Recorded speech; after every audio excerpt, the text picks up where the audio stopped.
Welcome to the Cool Fireman Podcast, a virtual firehouse kitchen table with Matt, Adam, Brian, Doug, and Freddie, where they discuss everything that matters in today's fire service. Now let's get to the show. And welcome back to the Cool Firemen's Podcast. I'm Unkie, along with Brian, Doug, and Matt. Today, it's going to be a different type of episode. Unfortunately, last week we lost Jay Lyons. He fights fire on TikTok. He does a lot of great, funny videos. I was very fortunate, along with Brian, because he was there with me at SAFRE last year in 2024. It's still amazing. He's a little hard to speak of. I just saw him. We locked eyes across the aisle, and we were lost for words. We're like, I'm him, and and big hug. It was like we know each other for a long time. And the past year, we was sit there and chit chat every once in a while about the job. Very passionate guy. He's got two beautiful daughters, a fantastic girlfriend, and also has a child. They don't have a child together, but he's there. And it's a daggone shame. He's big on training, the funny videos, going to car shows with his daughters and entering his daughters' Power Wheels. They sit there and paint it and wash and wax. It spends. This guy is the example firefighter that you want. He actually kind of put a little more spark back in my fire because he made training fun, because we were starting to talk about scenarios and stuff like that.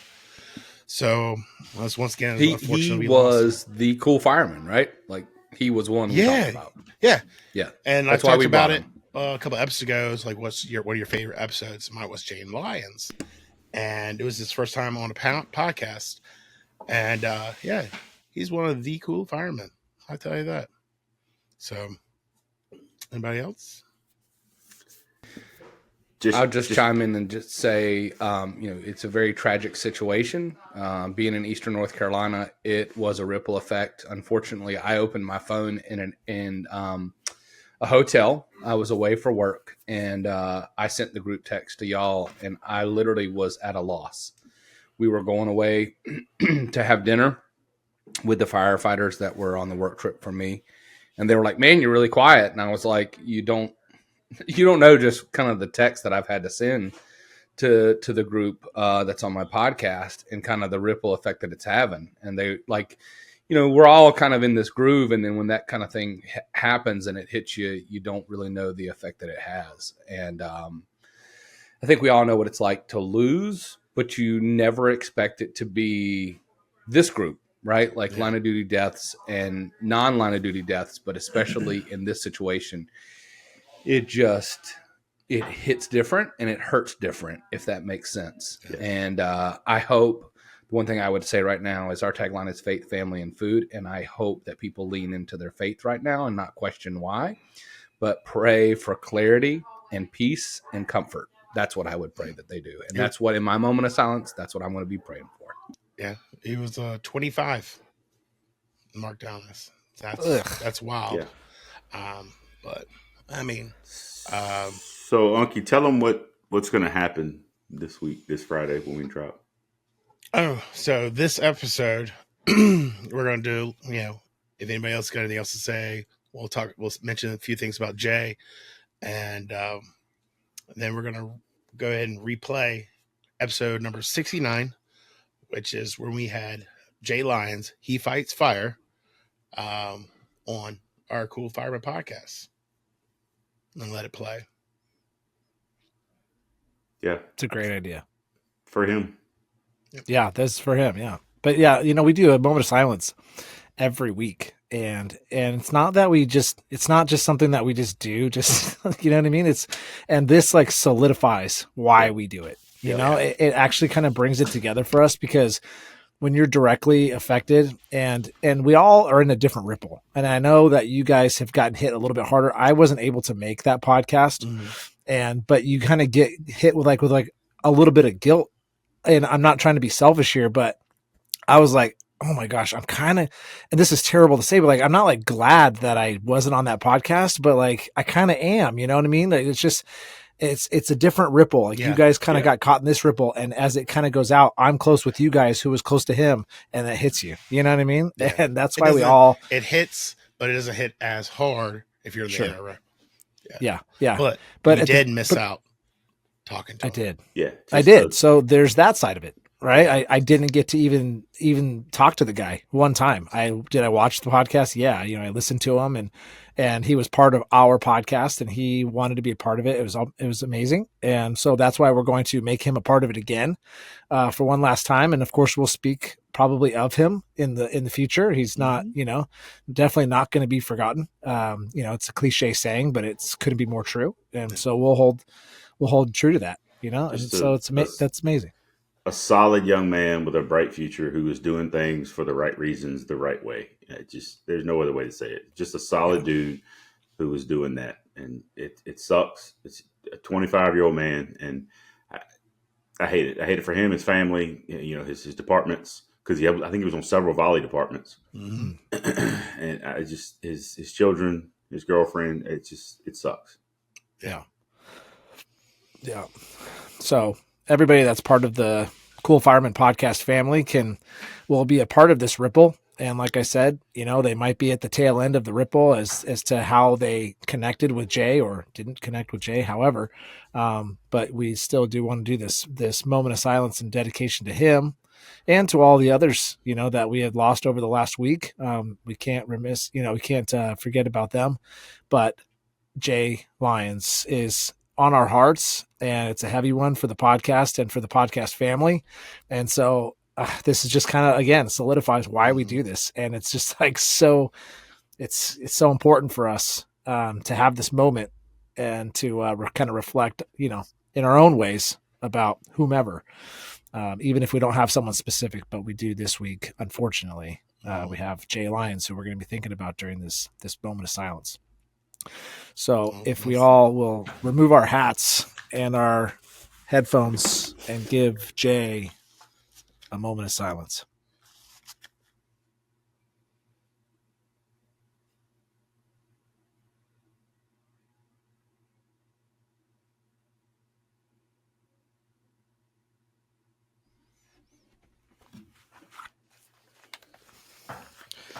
And Jay would be mad if we didn't say it.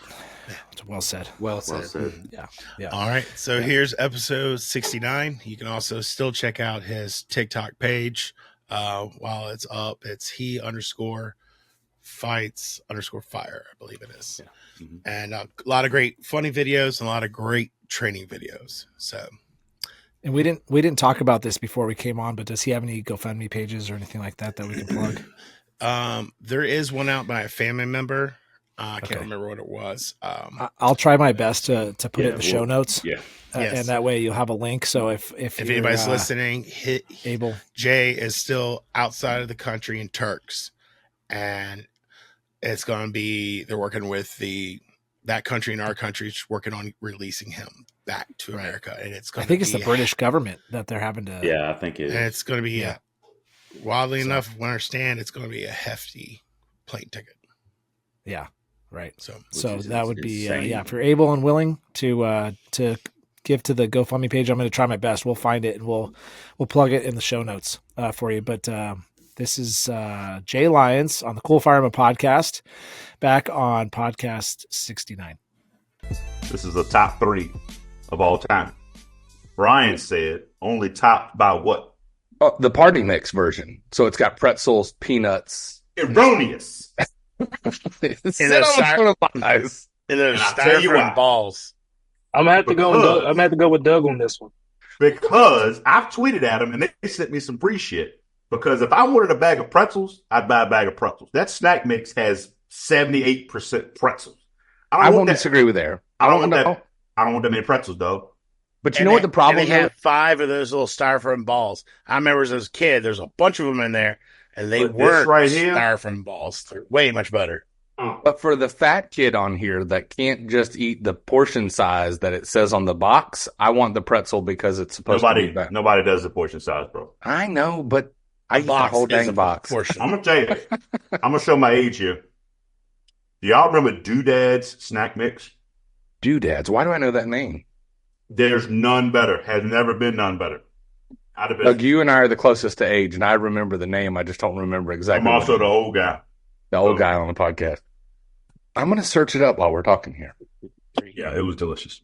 Doodads. Yeah, Food Lion's got these. I don't know if they were BOGO or 2 for $5. I got them yesterday. I don't remember what to say it was. I like the extra toasty ones. We got one of those too. The wife likes those. Doodads. DOO. Dads. DADS, DADS. Snack mix. Yeah. Now that looks like it should be like a Raisin Bran, or not a Raisin Bran, but blue like and a white brand box. cereal. Yeah. Yep. I try it. Jay, what about you, man? What's your favorite cheese? It had them little cheese tidbits in it. Oh my god. I'm all original everything, man. Doesn't matter if it's cheese, it's sunflower seeds, whatever it is. I'm all original everything. You're Okay. original sunflower seed, just straight raw dog in my mouth. Just straight raw dog, man. Okay, I can dig it. Okay. Appreciate that. I'm not mad at you. I'm not into all these crazy flavors. I remember being a kid, man. When we first found out you could get sunflower seeds by a bucket, they were David's, of course. And then when you first got ranch and barbecue, and you went away from salt, you're like, dude, if you had the barbecue, they're the best thing ever. Mm. They weren't. I was gonna say I've never been But- one to grab anything but the OG. Again, I am old, so I remember when the only 2 flavors that changed were ranch and barbecue. Yeah. No doubt. All right. Welcome to the Cool Fireman podcast. As you can tell, it is a kitchen table format. And we got somebody new on here. We got Jay Lyons, right? That's how you pronounce your name? Jay Lyons, yep. Yeah. Jay Lyons, also With known an as He Fights Fire on TikTok and the Instagram, and where else? Where else are you at? Actually, man, all I have is TikTok and Facebook. Okay. I have my Facebook, my Instagram account up, but it's not active really. But the only way that I'm on is Facebook and TikTok, really. Okay. Nice. I kind of just Facebook stalked him a lot. Excuse me, TikTok stalked him. I don't know if you guys seen his videos. He makes fun of Chicago Fire a lot of times. I went and trolled him today. Ain't gonna lie. When you told me you had him lined up, I went and trolled him. He reenacts a lot of those bits, and it's just caught my attention. And so I just kind of followed him. And me and Brian are fresh out of SAFRE in Raleigh, North Carolina. And that's when I saw him cross the aisle. We had a moment. We're like, hey, aren't you? I'm like, yeah. Are you? He's like, yeah. Hey, man. And we just kind of chit-chatted for a little bit. And here we are, like the day after SAFRE.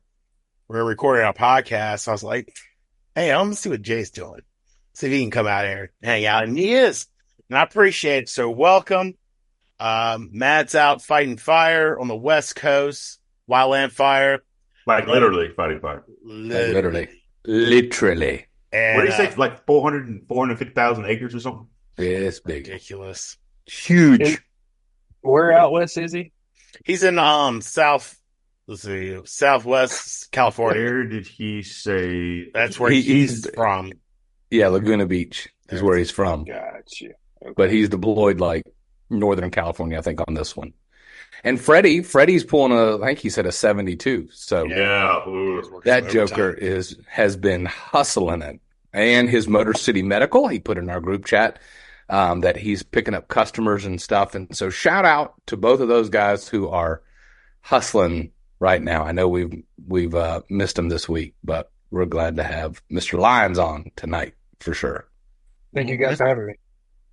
Yeah. Do we got any housekeeping? It's brought to you by Unkie Seasonings. Check us out at unkieseasoning.com, and also the Burn Box, the new box out for the month. Yes, got mine 3 days ago, I think. Got mine. It's got some cool stuff in it. Yes, it does. So, Yeah. go ahead, Doug. No, we won't get into the burn box thing just yet. Okay. I was going to talk about one of the things in it, but that's okay. All right. Well, let's see. This is all about you, Jay. We're just going to get to know you. And can you tell us And a let little the bit? people get to know you. Yes.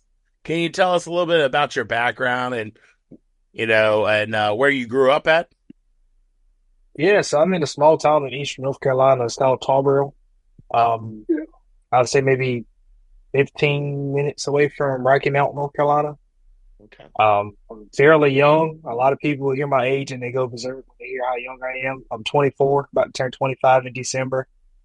Um, like I said, come from a little small town. I joined the volunteer fire department in my area when I was maybe 17 years old. I was still in high school.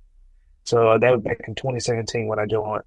And I just wanted to do something productive. You know, I had plans on going into the military, but that didn't fall through like I wanted it to. Um, but I'm still very fortunate that I was able to join the volunteer fire department and, you know, do something in my community, basically. Feel like I'm doing something productive with my life, basically. What made you want to pursue the fire department? Actually, I want to say the fire department landed in my lap. So, the fire chief's daughter was actually my mom's best friend at the time. So, of course, she comes to me and was like, "Hey, you interested in joining the fire department?" At that time, I was like, "Yeah, whatever, you know, sound interesting." And then I found out all the cool shit that Fireman does. And I was like, "Yeah, you know, I get to cut on cars, I get the bus doors open, you know, I get to play with fire a little bit here and there. So why not?" And And you get to break other people's stuff and play with yeah, it. man, I walked I in. didn't realize you were so I, close to me.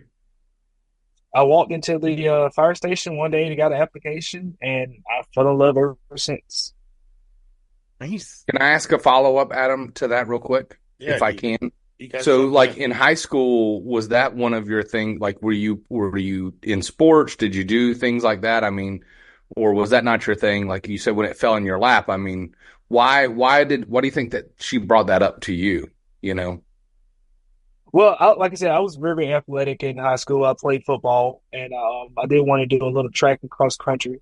The only thing that my school provided was cross country. So I guess she saw that I was fairly fit, and that she knew that I had plans going into the military. So, you know, I wanted to go the route of something positive, basically.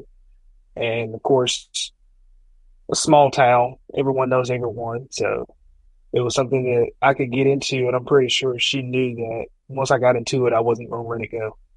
And she was right. I love it. Yeah, sick. What are some challenges you have faced in the fire department, or what's been the most rewarding? Let's go with that. What's been the most rewarding part of being in the fire department for you? The most rewarding part for me is being able, and it doesn't happen all the time, but being able to make a stop on the fire, and you know that homeowner is really gracious about how you were able to be responding as fast as you were, being on your game, basically. You know, stopping the fire before it tearing down their whole entire life, and seeing that I was able to help out during the worst time of their life. That's something that you can't get anywhere else. I love it. Do you have people, again, I'm sorry, Adam, I got another follow-up to that.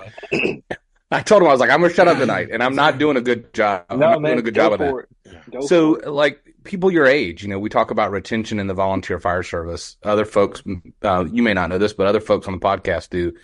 I served several years as the county fire marshal, and I watched some volunteer fire departments that had to merge, and I've also seen some very successful fire departments. And I think that whether you're talking about a career department or a volunteer department, it does not matter. It's a retention problem that the fire service is facing right now. So as you look around your department, your volunteer department right now, are you surrounded by people that are like-minded like you and your age? Or are you finding yourself asking the question that the chief's daughter asked of you? Are you going out and finding people to serve beside you? And you know what? That's actually crazy that you asked that, because that's exactly what I'm doing. I'm trying to, I wouldn't say much going out and looking for guys that are like me, but I'm trying to build my weakest link. And I hate to say it like that, but of course, you only as strong as your weakest link. So my thing is, of course, weld that damn link back together and you all be strong. So my thing is, my department, they're not as driven, or some guys are not as driven as I am. And that's okay, but I try my best to uplift everyone when it comes to knowledge. Training is a big thing to me. Even my upper command staff, I find myself sometimes having to tell those guys, like, hey, like, let's get it together. Let's pull it together. We're not here to just talk. We're here to actually train to do better. And I will tell you, whether you're paid or volunteer, that's a commonality, right? Like that guy that's been there 5-6 years, gets it, has been there long enough to get it. I think Doug and Adam would agree with that. And, the folks who are closer to retirement or have been there 20 some years, it's very hard for them to be motivated. And that's not okay. I'm not saying that that's okay. I'm just saying, but that's what happens as you're traveling on that muddy field. You start digging ruts, and the only difference between a rut and a grave is the depth of the hole, right? And so what you're trying to do is what everyone like us has done in the past, where you're at that age. You're just trying to keep them out of that grave, right? You're pulling them along and you're edging them along, and that's awesome.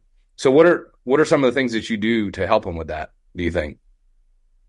Man, I volunteer when it comes to training. Anytime we have training nights, I don't even ask anymore. I used to find myself always asking the fire chief, "Hey, can I step in and take care of training, or can I do this? Can I show the guys that? Can I do this?" And I would always get shot down, unfortunately. So, and at one point in time, I just like, you know what, forget it. I'm just gonna do it. I'll wait until everyone gets there, and I would go ahead and get training started before he would get there and try to take over. By the time he gets there, he already sees something in play. He just let me go with it.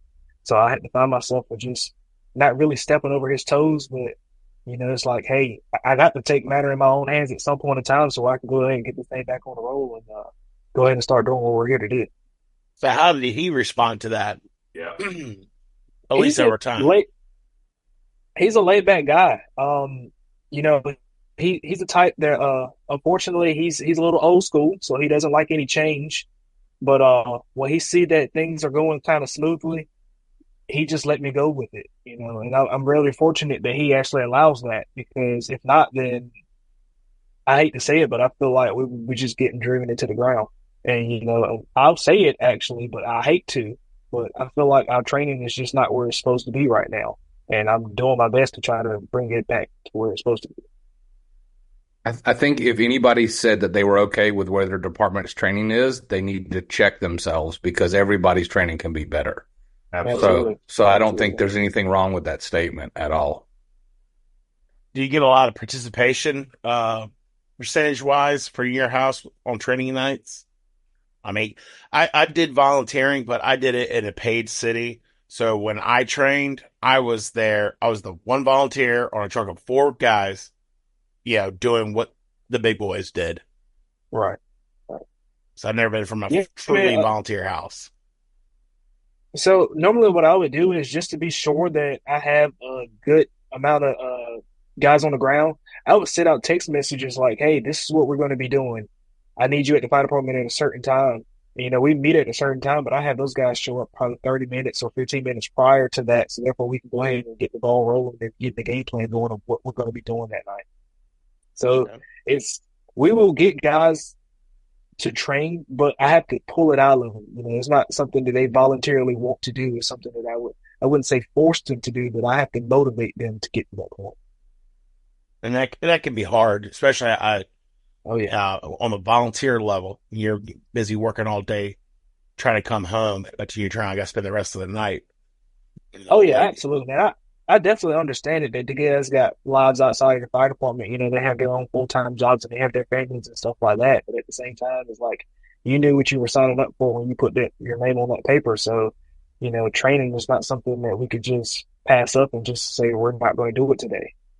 I took a quote from one of. I was just going to say, I took a quote from one of my kids' baseball coaches, really, and applied it in the firehouse one day. One of the moms came up and was like, "Well, it's just really hot out there." And he said, "It's hot for the other team too. It's hot for the other team. We got no excuse." Right. So I think that that's the difference when it comes down to it. And I'm sure you've worked hard at your job, wherever you're at, during the day as well. So like you said, when it's time to train, it's not like it's a scheduled training night, right? It's not like people didn't know that it wasn't coming. And so the expectation is that when you show up to work, that's what's going to happen. So whether you're career or volunteer, just like Doug, when Doug shows up to work or Adam shows up to work, there's an expectation that training will most likely occur. Unless something happens, some form of training will occur that day. So same thing, man. I think that speaks volumes. Somebody's got to take the bull by the horns and get it started. So that's not a bad thing at all. Man, do you got any questions? I mean, y'all been just yakking. Working Now, the you, man now you out. know how I feel. So does No, Tarboro, hey, the listen, man. city, I love the talk. I love the talk. So just bring it on, man. so does Brian. I do, and I got to learn to shut up. The city of Tarboro has its own fire department, or are you Rocky Mountain Fire Department? No, so yeah, Tarboro is a municipality, and they're a town paid department, career staff, and they have 9 volunteer departments in the county surrounded. And then, of course, it goes out into Rocky Mount, which is Nash, which is a neighboring county. Yeah, yeah. No, I didn't realize you were. I mean, that we're like 2 hours, but I didn't realize you were that close to me. Rocky Yeah, Mountain. You're in one of the 9 volunteers, just for clarity, correct. for those who Yes, did sir. not pick up on that earlier. Okay. Yep. So I started out in Tarboro as actually paid on call. You get paid for every call that you responded to. I was with that department for 3.5 years. And then I went out into the county to one of those volunteer departments. And I've been there since maybe 2020. Worked my way up the ranks, and I'm just here now just trying to preach training. Fantastic. So what are your goals for the future? Personally and the job itself. Where do you plan to see yourself in 5 years? The classic question. So what I'm trying to do now is, I even talked to my fire chief where I hold a lieutenant rank right now, and I talked to him. I said, "Hey man, I don't even care if I take a demotion. I will take that demotion within the department if you will make me the training officer," which specifically says that I will cover training. Training will be under my belt. I will take the fall for it every single week. And what I want is, and that's not just for my department, I want it for every department, that anytime the bell rings, everybody already know their assignments. By the time that parking brake is pulled on the scene, guys jumping off with tools in their hands, they're ready to go to work, and they don't have to hustle around and try to figure out where command is, what do I need to do, what needs to be done, and all that type of stuff. If you see a window on the second floor, you already know you need to grab a letter and start VESing and stuff like that. I want to get the guys to the mindset of time is money, basically. So I want everybody to have that aggressive mindset and to be a well-rounded department. Weak links. Yeah, aggression is a big word. It's control chaos in a sense. I mean, it's aggressive, but it's not ignorant. It's not stupid. It's smart aggression. So, and as a guy who can ride the front seat, the right seat, whatever you call it, a guy behind me that, like you were just talking about, that I don't have to tell him on a cookie cutter single family dwelling house fire. I don't have to tell them what to do immediately upon getting off the rig. That's huge for me because it's just something I don't have to worry about. I got my lap to make. I got decisions to make. I got to relay information. Like, I don't need to tell you, hey man, pull a line to the front door. That should be common sense for you. Right. Yeah. Okay. I just got Unkie, you were saying something. Oh, you're fine. I got my little notes beside. So, man, what do you like to do in your free time? When you're not working. So my Tell us about daughter, your- I'm yeah, actually there you go. Yeah, so I have 2 beautiful little girls. One is about to turn 3 next month. The other one's about to turn 1 next month. Actually, one of them, her birthday is actually on 9/11. So that's a bittersweet day for me, of course. Yeah. Wow. And I've been into cars ever since I was little. And she grew up. I got her little Power Wheels, and I customized it. We actually take it to car shows, and she's won quite a few car shows at that. So That's awesome. Nice. I love it. when I'm not at the firehouse, man, I'm at car shows and stuff. That's awesome. What kind of car do you got? So I personally just have a '04 Sierra right now that I'm in the process of turning into a show vehicle. But I've had an SRT Charger before. I've had a '99 Tahoe that I've done some stuff to.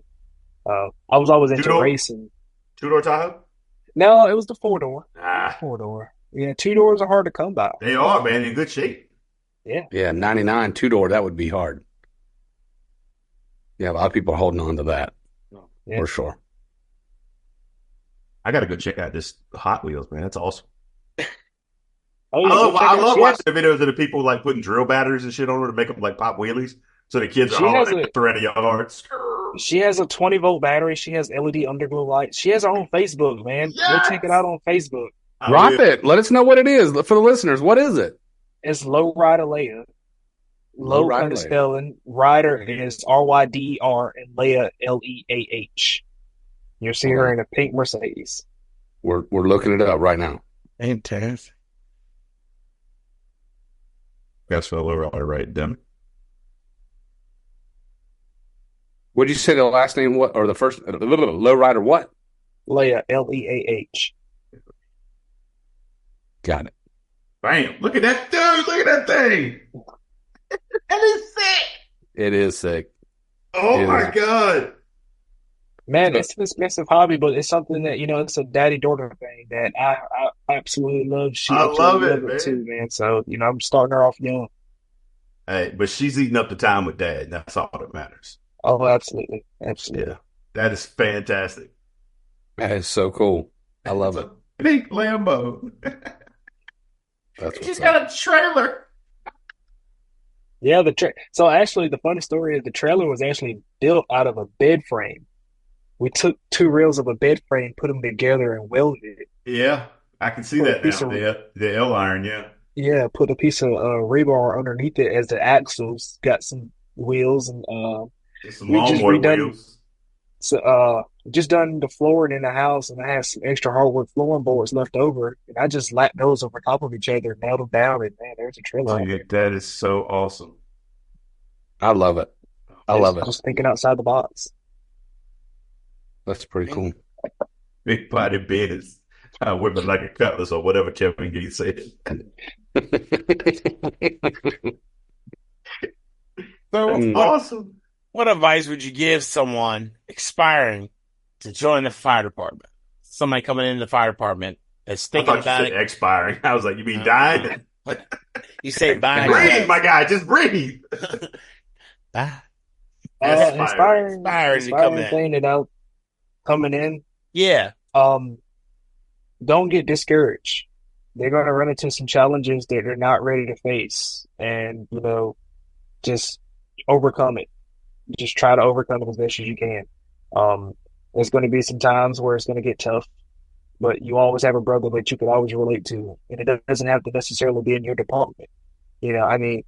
I go out of town all the time, and I just went to Tennessee not too long ago, and I walked in those guys' fire station, and I feel like I was just at home. I feel like the brotherhood in the fire service is just something that you will ever overcome, or you won't ever see anywhere else. Means, what's one thing that you wish you knew before coming in that you do? You're going to work around a lot of jackasses, so make sure your skin is tough Amen. from the get-go. That's a fact, Jack. Yeah. Big City Doug knows all about those guys. I mean, you work with bro. you got a big city, man. You got a big city. You work with a lot of people. So I work for our county department. We just happen to be a large, wealthy county. Had to throw wealthy in there. With that large, or wealthy, I don't know that was relevant. We ain't poor. No, you're not. No, Freddie works for the wealthiest department. Shit. That town or city or whatever you want to call it. Freddie was outside. People like to say it, but we got plenty of money. We just it's all the bean counters have it all tied up with this, that, and the third, but we ain't poor by no means. Oh, we don't have money for that. Yes, we do. They get a Lego factory. Big City Doug. Jay, can I go back and ask a question? Do y'all run EMS at your VFD? So not at that one. I'm actually in 2 departments, actually. Okay. So not in one of them, but the other one I did. Okay. And did you maintain your cert? Did you have an EMT? Did you have an MR? I have MR. Okay, I got you. MR. Very good. Very good. Adam, I had to know that. No, and don't get me wrong, man. I love EMS. I love EMS crews, but I do not like running medical calls. I just you're that diehard fire guy. I'm a fire guy. I am a fire guy. Okay. I can empathize with that from back when I was in your exact same spot. I have a different appreciation. I talked about it a while back on an episode. After my first time being the one give oxygen and everything else and seeing O2 saturations improve and everything, I'm not saying I'm all for it. Don't get me wrong. I'm not saying I'm all for it, but I'm just saying it gave me a different appreciation for it. Oh yeah. But no, I can definitely sympathize with that statement about And don't get being. me wrong, and I appreciate and I respect those guys to the fullest, and girls, of course. And I know there are some of them that crawl a hall with me, and I know some of them they won't even step foot close to a fire. But that's just something that's just not for me. I don't have a problem with running a call, and even if my department that we don't run EMS calls, we still run cardiacs, and we always respond if it were requested. So, I don't have a problem with running it if we're requested. But other than that, it's not something I'm just going to volunteer and say, oh yeah, chest pays, I'm ready to go to that. That's not me. So this is the reason why I love having someone else from North Carolina on, because with our folks that are from other parts of the country, they run a lot of fire medic programs. And so like Jay and I, we're used to a first responder with usually a county system coming in for the EMS piece of this. So the cool part about it is we don't own it, right? Like we supplement it, but we don't own that EMS piece. There are some different people. So that's why I said I can empathize a lot with that. So let me ask a follow-up question to just, you don't necessarily have to tell us where you work, but what do you do during the day? What is your regular profession? And if so, I'll wait on the other question that I had. So I'm actually about to change.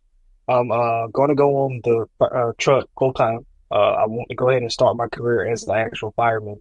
Right now, I work for East Carolina Fire Testing, and we service fire hydrants for ISOs and fire departments, career or volunteer. We will come in, we will flow test your hydrants, we will paint them, we will replace them, do whatever we have to do. This is a general contractor for fire hydrants. That's a lot of grunt. That's a lot of grunt work right there. Do you have a trust me, machine it that is. goes over top of it and spins and to clean it? We no, not to clean it. Actually, we hand clean them. I was We gonna hand say, clean them. We show 'em hand the paint tool, them and all. right? Yeah, it's all Yeah, labor.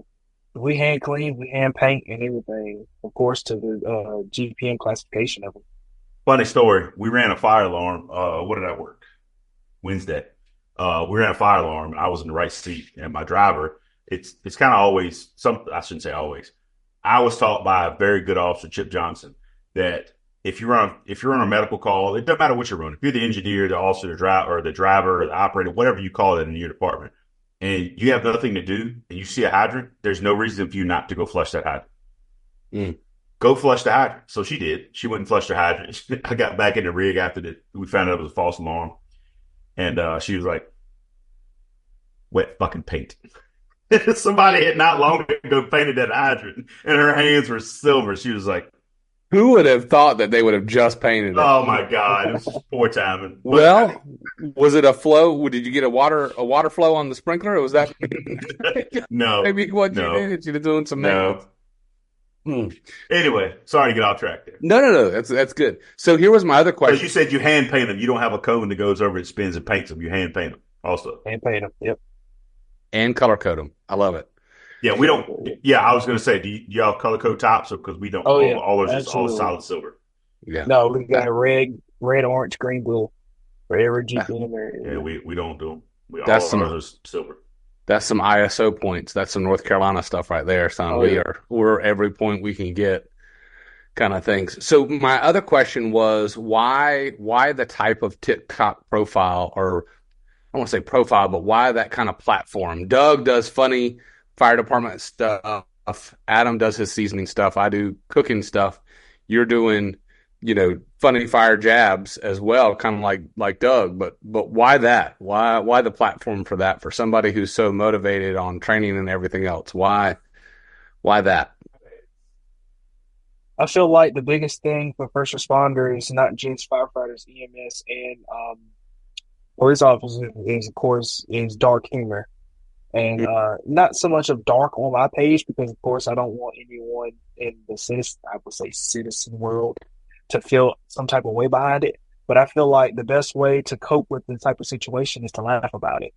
And I feel like the only one that would actually understand that is the one that's out there actually running the calls as well. So, and I love to laugh. I love to make people laugh. I feel like that's just something that you could all share. Like he said, the Chicago fire skit, of course, all firemen have seen it. So, of course, when they see that, it's like, oh, that's funny. Of course, just make somebody laugh, because you never know what that person's going through. They probably just had to go pull out a child from a house and they're down. And of course, they get on TikTok. The first thing they see is my ugly face, and it makes them laugh. So I feel like I'm impacting that person even if I don't even know it. Nice. That's why I do what I do. I make stupid, mean things just because I think they're funny, and I hope that it makes somebody else laugh, and I hope somebody else has a chuckle behind it. Well, I think the phrase I was going to say, I think the phrase of dark humor was appropriate, right? Because we all kind of need that. I don't care what division or role you are in the fire service, you need it, and it's kind of your ability. I want you to go back, if you don't mind, because I don't know that I really felt like I got the answer to the 5-year question. And then now that you said that you're entering into that new role, where do you see yourself in 5 years? I think what a lot of organizations, a lot of people do is they struggle between life, career, and volunteer fire service. It's a stretch to try to do all of those. And I know I could read your mind and say you would love to do all three, and you can say, I'm going to do all three.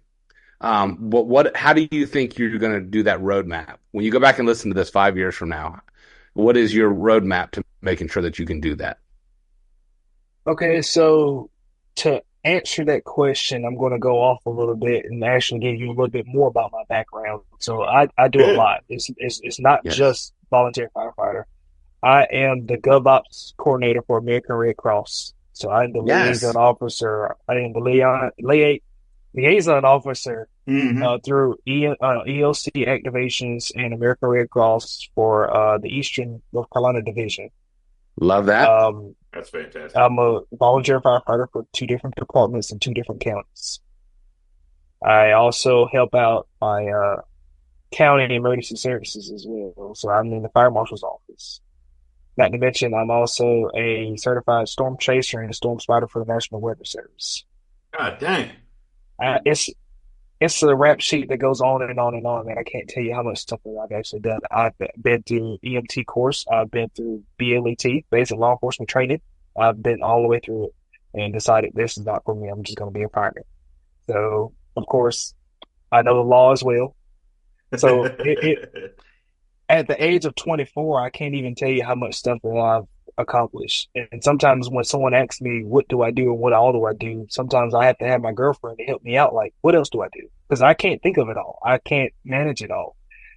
So I guess you would say from 5 years from now, I'm going to try to be on the same track. I don't want to get burnt out because I know that is a thing. And I felt like I've been close to it before because I've always wanted to try to be Superman and say, hey, I'm going to do this. I'm going to do that. I love helping people. And my problem is I just can't say no. So 5 years from now, I hope I'm riding a truck, career staff, and I'm helping out the departments that we're going to be an asset to, and just keep on trucking. The only difference is I just will be on the truck full time rather than just one over the pager beeps. Man, I love that. You're like an onion, man. Just layer. I don't think that'll be a problem for you if you drop the applications. I don't think that'll be a problem. Yeah, you have what is called a good 4-letter word as a character trait, and that's grit. Okay, I can hear that just in the little bit of conversation that we've had. The grind is real. Yeah, to be able to do those things, to be able to have that kind of determination is what is needed to see it. I mean, I think it goes further than that. I think Doug would agree and Adam would agree that like when I don't know if the department you're going to has a rookie program. So whether you're going to be the guy, let me say this, you're going to be the guy that when you're done doing hose lays in orientation, whether that's a legit like formal program or whether it's just you're put in a station with somebody, you're going to be the guy that's the first guy to pick up the hose and be on the back of the truck putting it back. And that speaks volumes to people in the organization. And we've said it several times. Spread a little information about the organization that we're going to. So what we're having now is there is the emergency services office. They cover emergency management, EMS, because we have a county-based EMS system and a part of the fire marshal's office as well. What emergency services is based in their own fire service. So basically, like I said, it's during the daytime, it's hard for volunteer departments to get a truck out. And if they do get a truck out, it's probably maybe one or two guys up there, which is really not sufficient to what you need.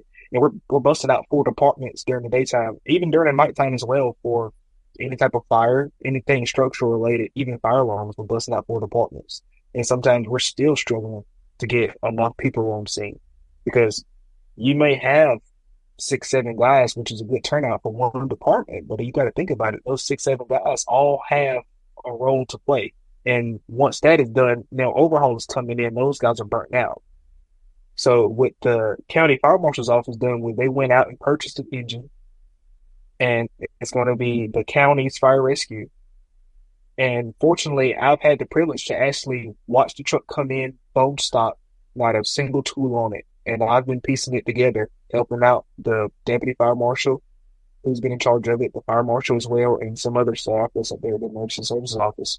And when we get that done, it'll be a county-based fire brigade, I guess you could say. So this will be an organization that will just be created this year. And you'll run first due on all working fires and confirm pin in, stuff like that. So what that truck is going to do is 8 to 5 is going to be staffed Monday through Friday, 8 to 5, and they're going to be a support engine throughout the whole entire county. So it depends on second tone outs. They're going to be automatically dispatched. Pin ins, anything like that, we're going to be dispatched to.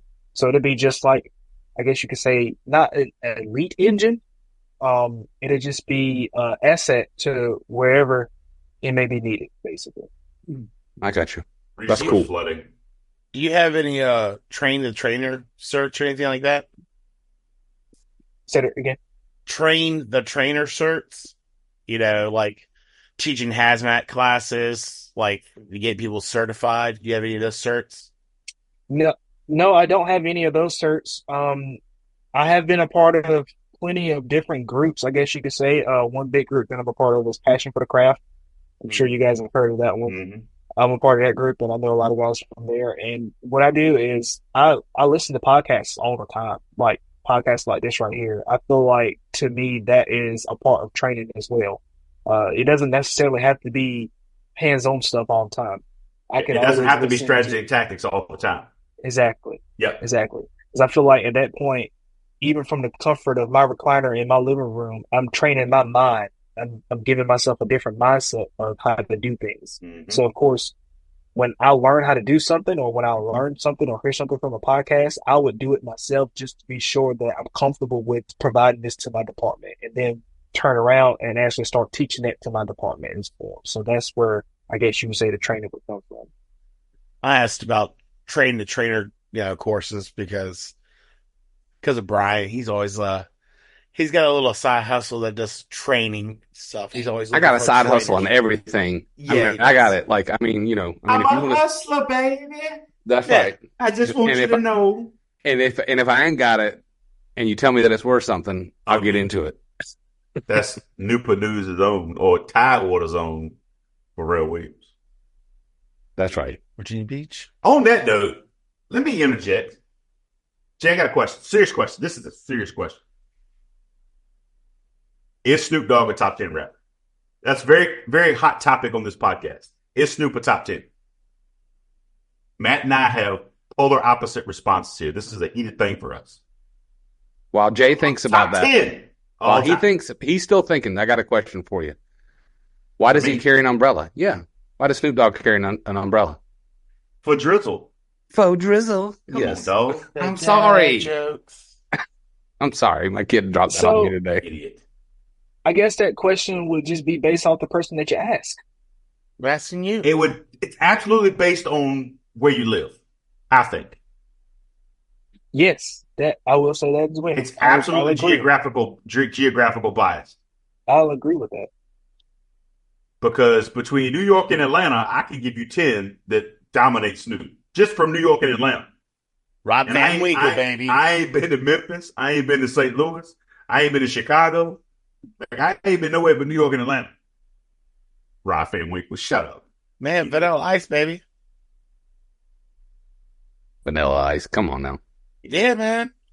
Shook him down. So long story short, Hardcore. it's a no for you. Jake, that's a no for you, right? I wouldn't say it's a no for me. Oh, I didn't say it was a no. That's playing it safe right there is what that's doing. He's I'll playing. tell you what. Next episode, I'm gonna have them wrote down. I'm gonna list them off, and we will post it, and it will be the scientific list. Well, This has been fun. Jay, you got any questions for us? I can't think of any more. Your TikTok handle is your TikTok. Your tickety tack is he_fights_fire, right? So we'll post it along with the information on this podcast and on our website, and we'll get it out there also. But any questions for us? Anybody else got some questions for him? I got one thing with any question. I'll do it at the end. We'll have to do a moment of silence after. Well, that's going to tie into it. So yeah. But look, Jay, thank you for coming, man. I appreciate it. We talked a while back about getting back into doing a little more guesting and having people on to just talk and tell their stories and just, like you said, just share their mental outlook on things.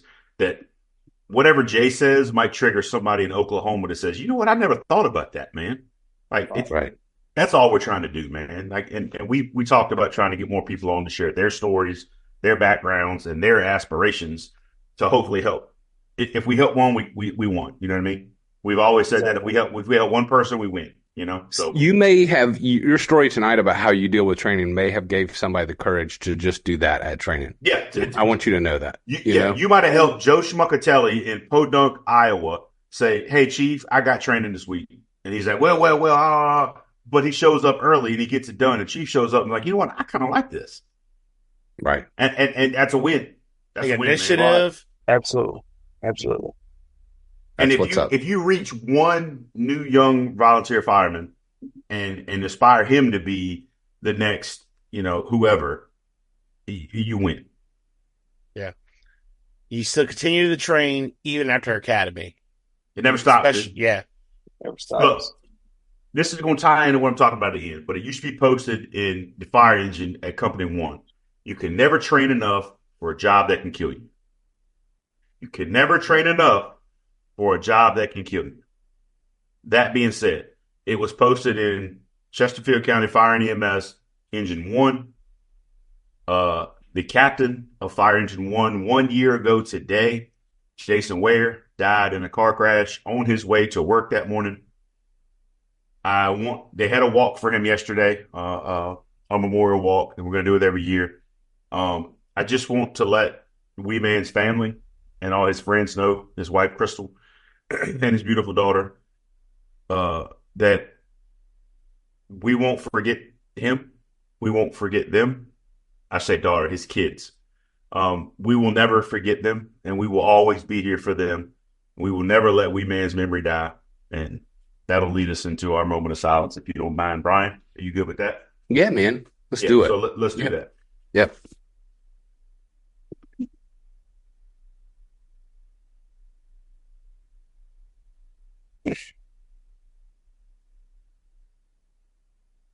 We love you, Wee Man. Always will, buddy. Yeah.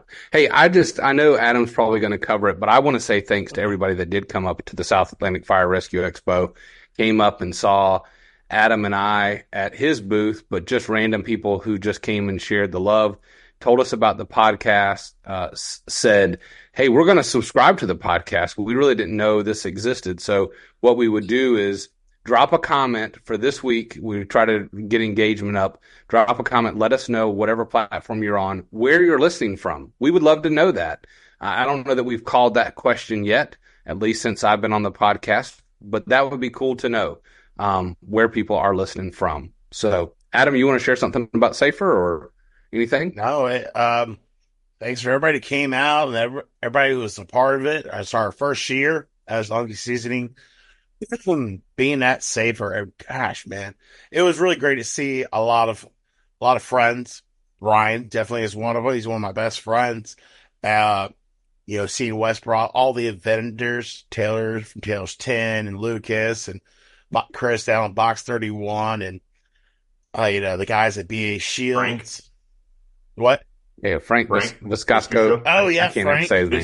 Viscuso. Yeah. Viscasco, yeah. Oh, yeah. I wasn't on that podcast, that episode, but both of us introduced ourselves to him and chit-chatted with him for a bit. He was a super nice guy. Man, it was just, like I said, it was great to see old friends and new friends and finally put a face of all these people that Brian puts me in touch with. It was pretty cool. And we had a blast. Me and Brian had a great first date. I'll just leave it at that. Don't go to dinner with Adam by yourself. I'm just going to say that. You'll get as red as the brim on my hat. And then stupid hurricane just ruined nothing. Doug's been out with me already, so. The stupid hurricane only ruined my softball tournament. Doug, have you been out with Adam by yourself? Not so. Well, no, not solo. Okay, solo. I was with Matt and his wife. Okay, thank you. He did come over my house. Okay. I did come to his house. I'm just saying, we were unloading, right? And I'm like, got my collared shirt on. I'm with my presidential gig and everything. And he's like, dude, it's so awesome to be here. Let's hold hands. And I'm like, we are not holding hands. I didn't say it holding hands. I was just starting holding him. You just got to walk up behind him and go, you smell different when you sleep. I was like, man, we can't do that here. I know too many people. I know too many. Take that one to the station, Jerry. It was you smell just different when you fantastic. Sleep. Dinner was the best. So Yes. I'll leave it at that. And I got to meet Adam's parents, which Papa and Nana Mac are just amazing, amazing people. And to hear them, especially Nana Mac, not saying that Papa Mac wasn't, but I loved her, son. Adam has talked all the time about being the closer, son. She was out on the aisle side, she was like, you ever heard of the zip line? Well, she was the reverse of that. She was just bringing people right into the booth, son, and, getting them to seal I will confirm that. She talked my girlfriend into buying a bulk package. We will be ordering a bulk package here soon. We have to sit down and figure out what seasonings, what flavors we want. And she really stuck out to her. Shout out Mama Mac. She said that that woman is a really good salesperson. They're all great. I made boiled peanuts today with Elizabeth salt and the Coastal Cajun, and they were great. I wish I'd done twice as much seasoning. In hindsight, I probably should have put that in the last video because they're not as salty as I like them. I wish I'd done more. You think you could have gone with? I guess speaks to how. I don't want to say low sodium, but like not crazy sodium. Yeah, I was gonna say it's not intended to be that way. I wonder if you could do it. Right. My recipe mine's going in my brain because I always do green peanuts every fall. I wish I'd done 2 cups instead of 1. But the flavor's good. They're just not as salty as I'd like them. I gotta say I was very, very happy. On Saturday I got to meet one of Adam's coworkers. Help me out, Adam. His name just left me. Steven. No. Oh, you talking about Jim? Jim. I was gonna say Jim, and I was like, he met Jim Hadlett, Doug. Oh, that Jim. Yeah, that Jim. Because he lives down there. He lives in roughly Nashville or Rocky Mount. Just put it that way. So I met him, and then while we were chatting, I had several people that the line was so long at Adam's booth, and every time they kept trying to come up, there were so many people that they were like, "Hey, Brian, can we just get our packs? Like, we want the 5-pack from Adam." So Adam's over there running cards, and I'm packing a 5-pack, and all these different people. And so I just want to say thank you to everybody that I know that came up to me, whether they asked for the side hookup on the side. I mean, they paid full price. They didn't get it, but you know what I'm saying? Like, it was such a long line. Thank you guys so much for supporting Adam and Unkie's, because that's what allows him to be a sponsor on this podcast and to do so much for so many. And I mean, so many people who just weren't even interested in seasoning bought stickers for the Ryan project. I mean, everybody who came by, I won't say everybody, but most who came by were supporting Unkie Seasoning and the Ryan project in some way or another. So with that, hey, Jay, the tradition is whenever we have a guest on, there's a line that we have at the end of our podcast, if you've never heard it. But Freddie's daughter does the outro, and her name is Gigi. And so you have to say, "Roll it, Gigi," in your best voice. Can you do that? In my best voice? Yeah, like in your TikTok voice. You know what I'm saying? Like, you got a TikTok voice. I don't, man. I just give it to him straight. Well, then give me like your best radio voice. Calm, cool, and collect is what my radio voice is. But I guess you would just say rolling, GT.